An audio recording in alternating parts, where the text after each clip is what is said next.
I'm Ryan Betson. I'm Dylan Bowden. We are Pop Culturists, and this, the Pop Culture Side Reports. We pick normally about 6 of the biggest pop culture news headlines, and we go through them and have a chat and talk about them and whatnot. As you can see, this man is the different to the usual man that sits there.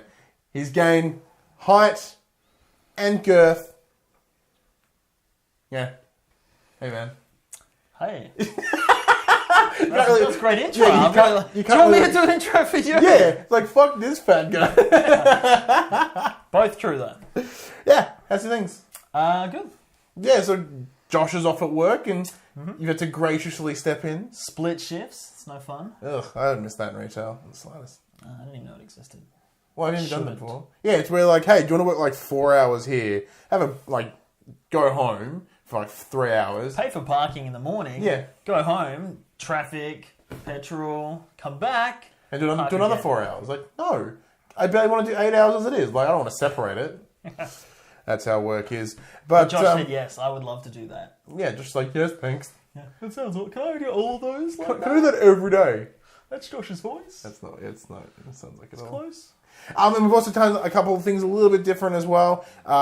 My printer ran out of cyan. Whatever the effing colour cyan is. No, we're saving trees and helping the environment, actually. No, my printer ran out of dumb ink. And so we're going to try something a little bit different. So we've got a television in front of us with our news reports on them. Kind of like a teleprompter. It's exactly like a teleprompter. Pretty much, yeah. Yeah, that's totally going to like ruffle in all your sweet man hairs. I did comb before, just to be sure. I'm going to put this there so there's... I've just got our classy wires. Yeah, just like... So it's like my bunch of like wiry pubes. Yeah, Steel wool, I'm just going to stick them down there. Yeah, let's get lost. There we go. Let's get into it. Alright, number 1. So this is teleprompting, you ready? For an ogre that just wanted to be left alone, he sure does appear in a lot of movies. Everybody's Jolly Green Giant is returning to the big screen in 2019. No, not the Incredible Hulk. I'm talking about the other Green Giant ogre, Shrek. The Shrek franchise was easily the studio's most lucrative property during the 2000s, resulting in 4 different film installments and the spin-off movie Puss in Boots. With Universal's acquisition of DreamWorks Animation for $3.8 billion, CEO Jeffrey Katzenberg has plans to release the 2 new animated features each year, starting with Shrek 5 and Edgar Wright's Shadows, with a release window of 2019. Universal and DreamWorks Animation's goals is to release an even balance of original intellectual properties and franchise installments on an annual basis over the upcoming years. Look, this is tough. From a business standpoint, yeah, it makes 100% perfect sense. Shrek is bank. Well, he was. Well, yes, they did dwindle after Let's go through everyone. Shrek 1. You like that one? That was Farquaad and Shrek meeting Fiona and Donkey, the big introduction. Shrek 2, that was him meeting the parents. Yeah, Accidentally in Love was the song. Yeah, I got kicked out of that. Gingerbread Man. With Julie Saunders? No. From Absolutely Fabulous. Yeah, what's her name? Yeah, that one. Yeah, great. Yeah, John Cleese. John Cleese, that's right. The Toad father. Oh, so good. Shrek the Third. Now that's when it started to lose its way a little Justin bit. Timberlake, Justin Timberlake as Artie, King Arthur. I think I saw that one maybe once. And then number 4, Shrek Forever After. Forever After, yeah. Forever that After. Was good. That was the one where it was like an alternate reality of Shrek never existed, and there was John Hamm as like the ogre people. What? You ever seen that one? No! That was awesome. I like that one. And it had Martin Short, I'm pretty sure it was Martin Short, as like, I think Rumpelstiltskin. It tricked him into doing it. Yeah. That was pretty cool. I know this, yeah. And they also had like a Christmas special they did at one point. Yeah. As well. Have you seen Puss in Boots? No. Me either. I like Antonio Banderas' Puss in Boots. Antonio Banderas. See, the best way to pronounce his name, it's got a couple steps to it. Antonio Banderas. You can go to mumble it, Banderas. Antonio Banderas. Yeah, he's great as Puss in Boots. But this seems a little bit like flogging a dead horse or donkey, I guess. I understand. It makes sense. It's a pretty solid, bankable idea. You'd think you'd make a good bit of money on it, but I don't think people were interested. But there maybe has been enough time between. I think there has been. The thing is, it's funny because you get like franchises that start small and unexpected, like the X-Men franchise or the Shrek franchise. And then the stars get big and they win Academy Awards and they're making other movies. And it gets to like the third movie where it's getting expensive to get Mike Myers back, Eddie Murphy back, Cameron Diaz back. And then any additional extra cast you want. Exactly. And you always got to up it with like new guests like Justin Timberlake. Well, because that's the thing. I remember watching a show or reading an article, I can't remember which one it was, about do animated movies need those big studded casts? I Like, disagree. can't you just get big voice actors, like just good voice actors? Yeah, the people who specialise in just doing Yeah, voiceover. rather than having someone that just sounds like Owen Wilson. Like, is that Owen Wilson? Yeah, it is. But then Alright, it gets cool. to the point where then they're not so famous anymore, and they come kind of crawling back. Like, can I get away? Like Eddie Murphy hasn't had a hit in decades. What was the last Myers- movie he was actually in? I don't know. I can't even remember. Cameron Diaz even has lost her star power. Yeah. Mike Myers has gone quiet, but I think on purpose. Yeah, but like since The Love Guru, he hasn't been. Oh, he's in Inglourious Bastards. Yes, he was. He was good. But yeah, like That's so a nice surprise. they could get them back on the cheap and maybe reinvigorate the franchise. Yeah, maybe they'll just sort of be having to play on that nostalgia, I guess.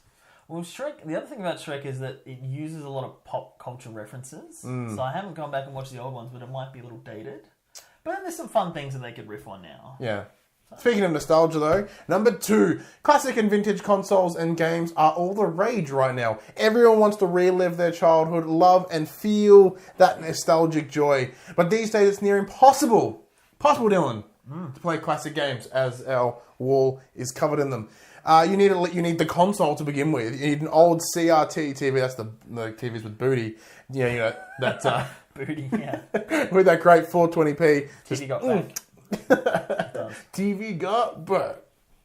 Well, just the console alone is guaranteed to set you back on a good couple $100. And that's excluding any games. Because if you wanted to buy the game, you have to buy the cartridge, and any good one is like that's $120 for reasons. Yeah. Well, never fear, Dylan. Nintendo, the literal kings of nostalgia and childhood gaming, have us covered. Coming this November is the Nintendo Classic Mini Nintendo Entertainment System. The Classic NES is back in a classic-looking form as a mini replica of the Nintendo's original home console. Plugging directly into a high-definition TV using the included HDMI cable, the console comes complete with 30 NES games built in, including beloved classics like Super Mario Bros. 1, 2, and 3. Whoa. Trilogy. The Legend of Zelda 1 and 2. Well, Metroid. Adventures of Link. Donkey Kong. No, we're not talking Donkey Kong Country. We're talking original Donkey Kong.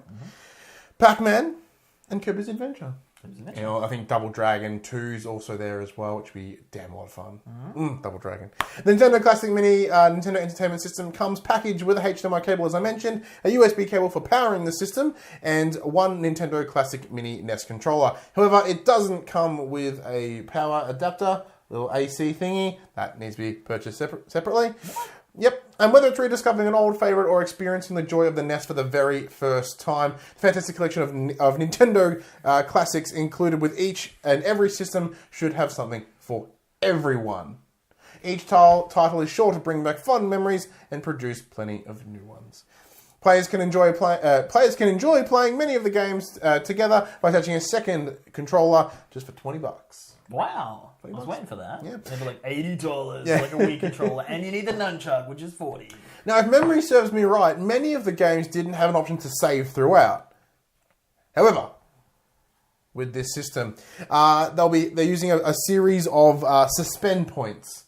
So it's like auto-save throughout, so that way you don't have to worry about writing down those dumb passwords and that sort of stuff to get back to the level that you are. But yeah, get ready to bring back those memories and make brand new ones with the Nintendo Classic Mini Nintendo Entertainment System launching on November 10 for Dylan. $99.95. That sounded like advertising, and it is, because I want one of these so bad. I have two Nintendo Entertainment Systems. One I bought, and I'm like, you know what, I'm going to clean this up. And I got, those like wipes, like alcohol wipes. And I'm like, wiping it. And I'm like, the writing's coming off! And where it says Nintendo Mattel version, I wiped it off. And I'm like, well, this is not a collector's item anymore. I'm going to buy another one. That's a true story. Would you pick this up? Being a big retro game fan? Well, the thing that I'm most excited about is there's like a little mini version. Like they used to have these little candies where there was like a small little arcade machine. and they were like little cool things. So that it's a small one alone, I would buy it. That's a sale. That's a sale there. That it's got HDMI, so you can go straight into your TV without stuffing around. All these games, like the main A-list, like official Nintendo games. But they're all not first-party Nintendo games. There's a lot of third parties in there, like really strong third parties. Yeah, it's true. Well, I mean, a lot of them are, but Double Dragon isn't. No, Double Dragon's not first party. There's some Final Fantasies in there as well. Yeah. Oh, amazing. Totally want to get in there. And $20 for another controller. That's really good. Yeah. See, for me, it's a couple of different reasons.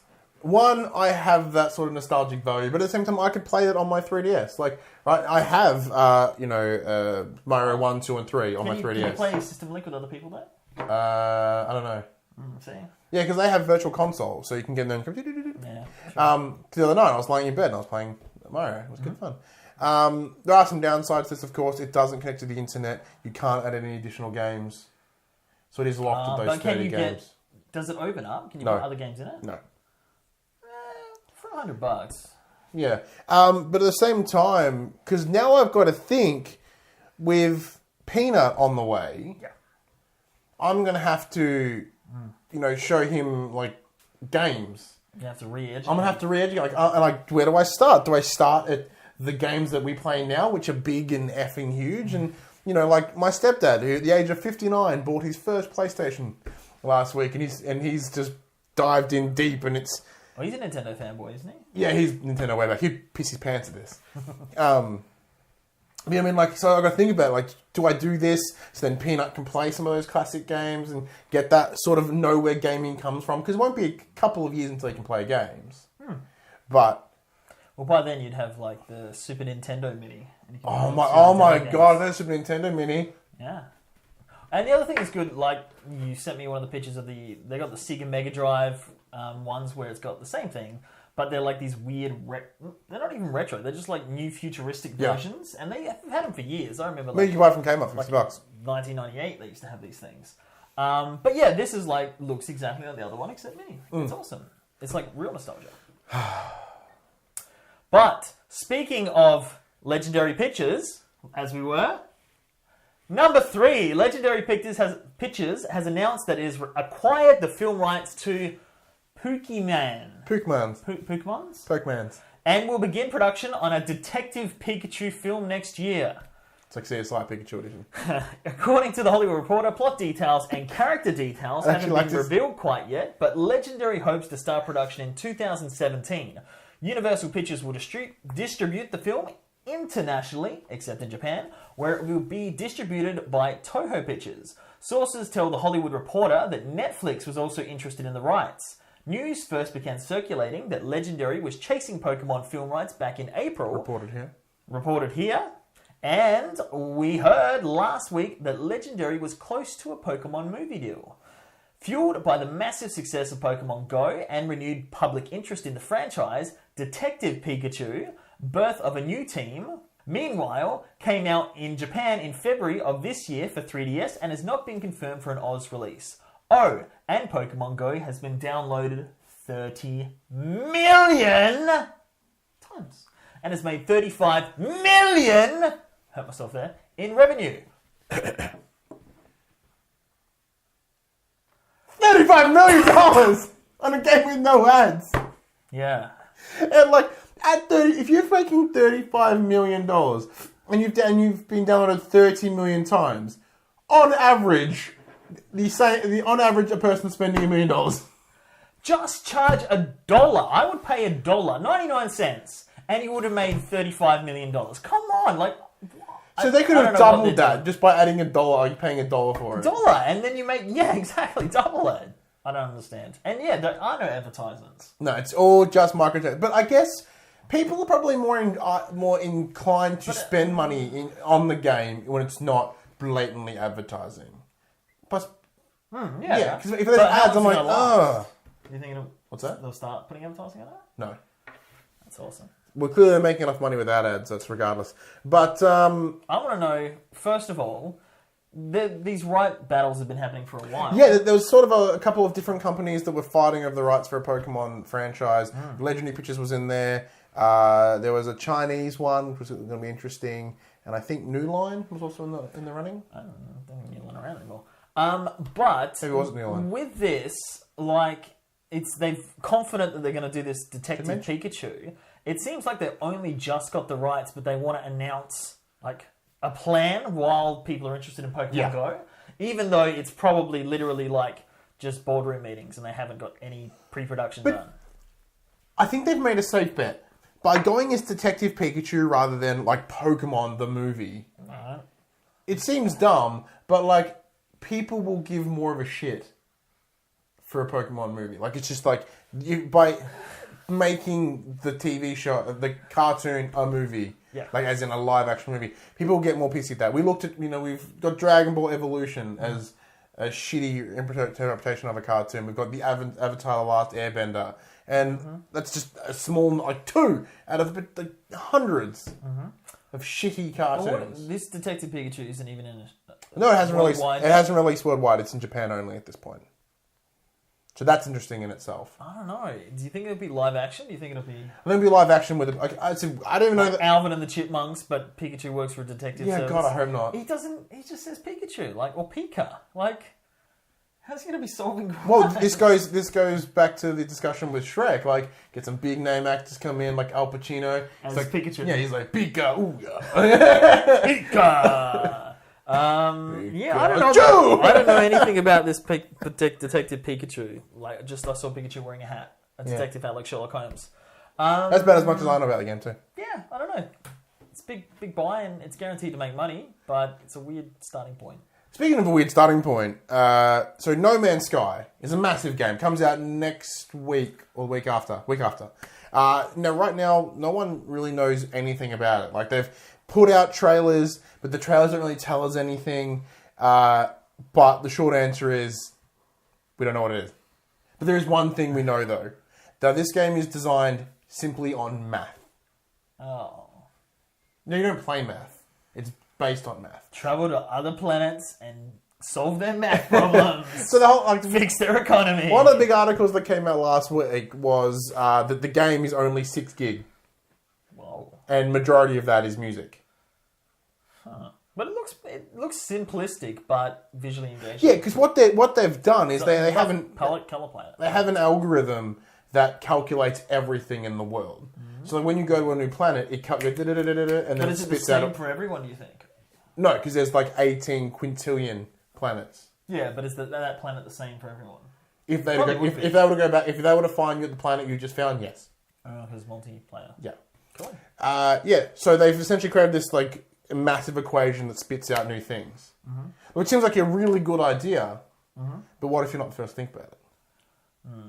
A Dutch company is claiming Hello Games is using its quote super formula without permission in the developer's upcoming game, No Man's Sky.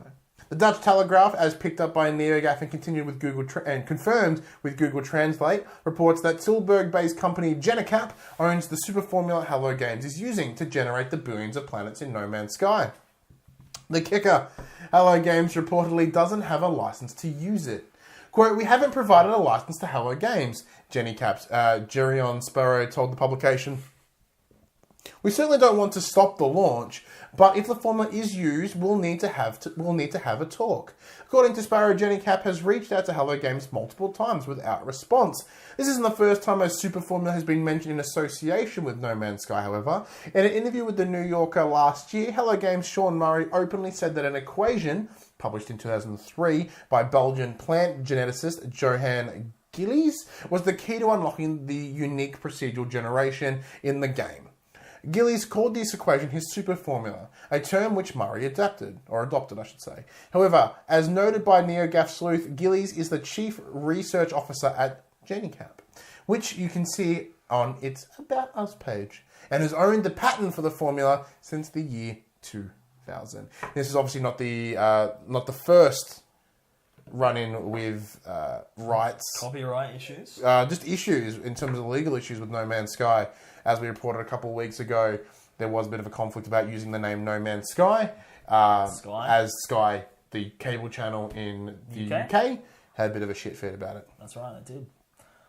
Maybe it's that good that people just want a piece of the action. I think it is. The hype for this game is through the roof. It is insane. It's intergalactic. I think the person who invented the apostrophe has been sparking up about it, and they might just call it No Man's Sky. Yeah. Well, they thought about it, and they're like, well, and then someone got the crap because it's No Man's Sky, and they're like, can we call it No Person's Sky? But then that's also implying, Person is copyright. so it's just called No Sky. We don't want to get any sort of gender biases in there. Just so it's that game. It's just Sky. It's not far off. And you said it's gone gold. August 10th, it's gone gold. There's a photo posted on the No Man's Sky Twitter page with them all holding the disc going, ah! So by going gold means they've actually put it to disc. It's completed, it's on a disc, it's ready to go. Then it goes to it goes to like the place where it's printed and put in cases and whatnot. So close. I'm excited. I hope to be getting a copy of that game on launch, or maybe early if we try. They didn't bring it early. And I hope to have a review for that. So I think it's going to be an interesting one to review with the quintillion planets you can access. I don't know how much of this game I can play before I can make like a definitive like sort of thoughts on it. I guess after like a 10 or so, you're like, well, I guess the mechanics are this. And 10 different planets, yeah. Well, yeah, it's 10 varying planets. I mean, it'll be this man's sky for sure. And speaking of No Man's Sky... Nope. And other rumours. Speaking of Batman's. Oh, at number 5, there are rumours of the upcoming Ben Affleck solo Batman movie could be set in Arkham Asylum. Multiple anonymous sources have told Batman on Film that the upcoming solo Bat film could see the Dark Knight locked up in Arkham for some stretch of time. Batman on Film stresses that this rumour should be taken with a grain of salt and that none of the site's sources know for how long or why Batman would be in Arkham, where some of Gotham's most dangerous criminals are held. As BOF, Batman on Film, points out, this would lend some extra truth to recent rumours that the film will be crammed with villains. None of the rumours say this will be an adaptation of the Arkham Asylum games or the Arkham Asylum A Serious House on Earth graphic novel, but Affleck has previously said he'll take inspiration from the comics. Last month, Batman director star Affleck said he isn't happy enough yet with the current script, which he co-wrote with Jeff Johns, to actually begin making it. Yes! If this is real in the slightest... Like, to me, what I've always wanted to see is Grant Morrison's Arkham Asylum. It's one of my favourite graphic novels ever made. It's trippy, though. It's so trippy and bizarre, and it's really about this like sort of psychology of Batman rather than him being a detective, rather than him being a crime fighter. It's just all about him and inside his head. And, oh God, I'd love to see that on the screen. It would literally be like an art house interpretation of Batman, and it would be so good. Well, it says that he's locked up in Arkham, so it's not like he's just visiting Arkham, or that it's like, like a lockdown or something. Yeah. That would be cool. Or like the Arkham games, where he goes into Arkham, drops the Joker off, and all shit breaks loose.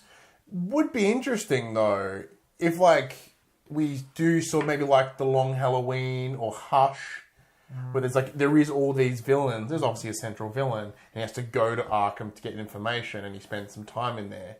But like, I don't know. Well, I mean, it could take on the DC avenue of doing things where they're like, here are all our heroes, and now they're solo films. They could be like, listen, we're going to invest money on good actors. Here are all your Batman villains, and then over solo Batman films or further DC Universe movies, you'll see them pop up again. Or at least like 5, like have the Joker, Harley Quinn. And at the same time, Penguin. how do you define crammed? Like, to me... it's called Batman and Robin, and you've got Batman, you've got Robin, you've got Batgirl, you've got Bane, you've got Poison Ivy, you've got Mr. Freeze. Yeah, that went really well last time. Yeah. See, for me, if they just walk into, like, Arkham, and, there's Bane in a cage. There's, like, the Mad Hatter just sitting there. There's... Like, just these little, like, they don't have to be involved in the movie. You can just show them. But there's been a lot of times when, in the comics and in the cartoons, when Batman goes into Arkham and he walks down the corridor and he passes the cells, and you can see, like, just fingers come through, or, a coin being flipped and you can see the reflection. You can hear it, yeah. Yeah, and you know that that's Two-Face, but they haven't cast him yet, so you don't see who it is. Yeah, like they did with Harley Quinn in Arrow. You knew it was Harley Quinn because they got Cara Strong to do the voice, and you're like, oh, that's Harley Quinn. They never did anything with it, but Like, that's enough. Like, could they just do something like that as you walk past? You know? Yeah. Do you remember that? Pretty sure it was David Goyer that wrote Supermax, and it was a Green Arrow movie about Green Arrow going into prison and having to team up with villains to escape. No. It was like a script that was going around for it's ages. a script, okay. Yeah, and it never Actually, that rings a This bell. was before Arrow, the TV series, came out. But, no. Response in. Yeah. Oh, is this me? No, it's me. Oh. Speaking of Batman, though, and Arkham Asylum, Movie World will officially announce the unveiling of the Southern Hemisphere's first virtual reality coaster. That's today. The new experience will see parkgoers aboard the Arkham Asylum coaster while wearing a special headset allowing them to live out a Batman storyline with full 360-degree views, while structurally the roller coaster will not change. Warner Brothers Movie World General Manager Greg Yong said visitors would now be able to live out the full superhero experience. Quote, what are you doing? It's just setting in. Keep going. We can stimulate and do different things to make you feel like you're going a lot faster, he said. It synchronized the story linked back to the Arkham Asylum and specifically links that with twists and turns on the roller coaster. We have now been looking around the world at the latest theme park trends, and this is probably the newest technology in terms of virtual reality. It's the most immersive thing we have done. The ride will open in September and will be followed by the all-new DC Supervillains Unleashed and the Doomsday Destroyer opening in October. Mr. Yong said, quote, big new announcements are still to come. See, when I first heard this, I thought you sit in those simulators, and I'm like, that's been done before. And it could be cool, because they used to have Batman the Ride. Did you ever go there when they had that one? And it was like a simulator, and you flew around. It was computer animated. Just clicking in now, you're on. Yeah. The roller coaster. So you're still in a roller coaster. Yeah. But it looks like that blows my mind. Yeah. I thought it was just like a simulator. I'm like, So like right now, when you get on that roller coaster, it's intense, because there's nothing but ground, but there's nothing but space then ground. But you can see the park as you spin. Imagine if you strap that on and you are just in Gotham, like you're flying over Gotham, and there's like shit happening and there's explosions and. Wow. Like, when I'm on roller coasters, because I've got long legs, I always never are my legs going to get cleaned up by anything. But I'm like, in a ball, holding my legs up, freaking out, just looking down and watching me miss things. Not being able to see that would be freaky. See, for me, I already had it, I have a crippling fear of heights, yet I still tried to go on the rides when we went to Movie World. You did a good job. You can see the videos on our YouTube channel. With the Arkham Asylum, because you are literally hanging outside, your legs dangle and you can see straight down. Now, with the virtual reality, what that will do is be able to add an extra layer to that. They can make that thousands of meters. They could make it 2 meters. You know what I mean? They could have you in the Batwing, and then they could do a ton of things. There was this ride that I went on at Universal Studios. It was like a Spider-Man ride. It was based on I think it was the cartoon or the comic books. I think cartoon. Anyway, and you're in probably a 6-seater thing, and it was a 3D ride, and it would turn around and spin and kind of move around on a conveyor. But they had screens projected, so something would play out, Spider-Man would jump out and be like, hey, and leap on the front of the thing in 3D. Oh, kind of like the Justice League one at Movie World. No, not at all. Because you have the 3D glasses and you shoot things and things come out. No. It's projected on screens and things like that. And so Spider-Man would jump on and be like, hey, it's the Green Goblin. Green Goblin would fly, and Spider-Man would whip his web on it, and it'd rotate, and because the screens are there, it looked like you were going upside down and things. Oh, wow. And fire would throw a fire bomb, and it'd blow up, and you feel the heat, and you splash water. Oh, one of those like a 4D experience. Yeah, but it was trippy because it was spinning and you were doing things and you were in the adventure, and I think that's what that would be. On a roller coaster, of course, but just the idea that the roller coaster's set and has been there for years, and then sitting around at a table thinking, okay, well, what can we put here on this turn? And you get it feels like you jolt to turn, but it could be something knocks you. You know what I mean? Like Clayface reaches up and knocks you and then jolt. So the toughest part is that ride is only about 8 seconds long or something. It's only a minute and a half, 2 minutes. But that line is going to be insane. Yeah. Now, we've got some friends at Movie World. So hopefully at least Alistair and maybe Brittany can get some early access with this, and we can get to talk about it Make here. some great video content like the ones we've got up so far. And something as well is big new announcements. We know what some of those big new announcements are, and we can't say anything. For the first time ever, we actually get to be like a proper, like not embargoed. Like we were told off the record, so we can't even talk about it. Like, but it's just, it's so cool to know things. Like, we always talk about reporters, they know something but they can't talk about it and whatever. That's us! We've made it! If you want to see how we made it more, be sure to go to facebook.com/popculturist and thepopculturist.com. That's the place where you can see all our reports and talkings of things and pictures. I can't wait. I want to go on it now. Yeah. Like, I'm scared, but it's interesting scared. I just want to watch like some test footage to get an idea. Just like a 10 seconds, 5-second hint to get a hint of what it will look So we're having like. a big discussion about VR before. And the other thing is, I mean, it depends, but would it be like in the Arkham Asylum video game style? Like, Well, it's because when you walk to the ride, there is Arkham Asylum Joker. It's that and the one. logo's the AA, same as the video game. Yeah, so I think they're going to be inspired by the video game, I'd have to say.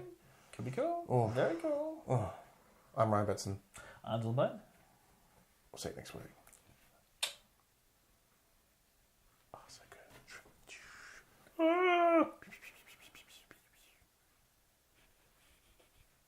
This is what you do on roller coasters. Ready?